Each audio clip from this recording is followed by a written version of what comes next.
Okay guys, welcome back to the channel. So today's video is going to be all about personal statements and how you can use your personal statement to get the best version of you across to the admissions team at the university.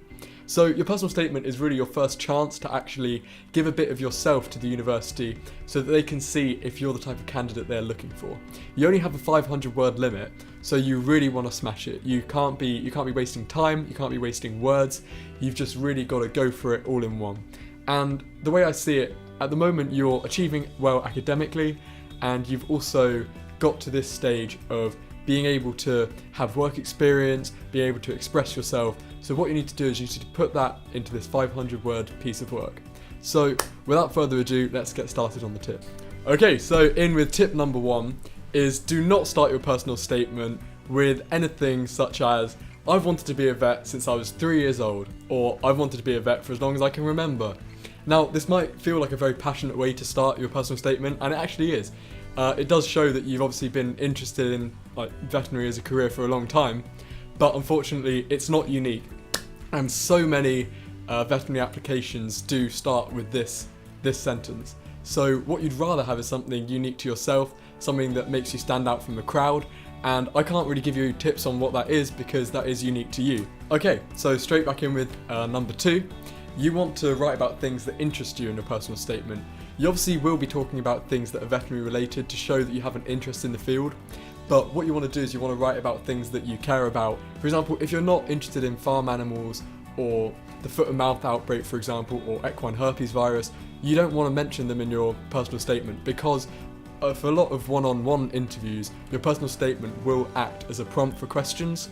So if you get asked a question on one of these things, say if you didn't care about equine herpes virus, but you got asked on it in a lot of detail, and you maybe even if you do know the information they're asking for, if you're not actually passionate about it, it will really show, and the interviewers won't like that. So make sure you think to yourself, what am I interested in, and then write accordingly to that.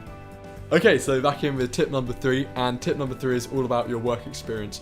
So you really want to write about your work experience on your personal statement, but you don't want to write it from a point of view of how much you did. You don't want to say, oh, I did 8 weeks of dairy and I did 6 weeks at a small animal practice, because most of the time there'll be someone else that's done more than you, and just by saying how much you did, you're not showing anything about yourself.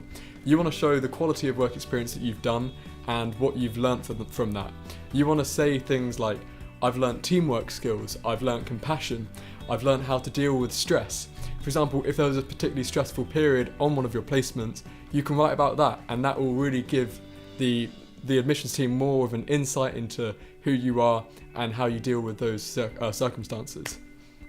So tip number 4 and 5 actually go quite hand in hand. So tip number 4 is don't be afraid to keep updating your personal statement. You want to write as many drafts as you can. You don't want to just finish it and then say, okay, I'm happy with that, it's good enough. You don't say it's good enough. You want to make sure that you make it as perfect as it can be, because the admissions team, they won't know how amazing you are in person if they don't receive that from the personal statement. They won't get the chance to meet you in person, because if your personal statement isn't good enough, then realistically you won't be getting the interview. So keep doing those draft updates. Keep checking it over, spelling mistakes, grammar, all that basic stuff.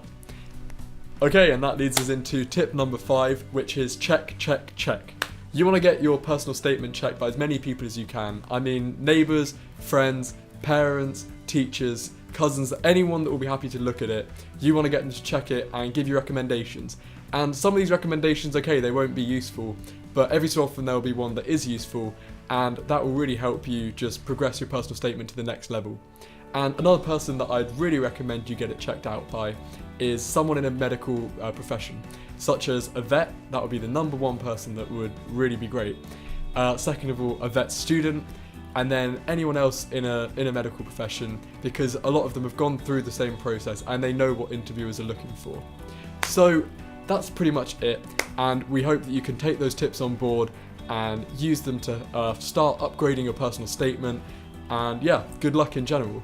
So if you want more personal statement tips, you can go over to our website where we have a personal statement review service. So thanks a lot for watching. In a bit.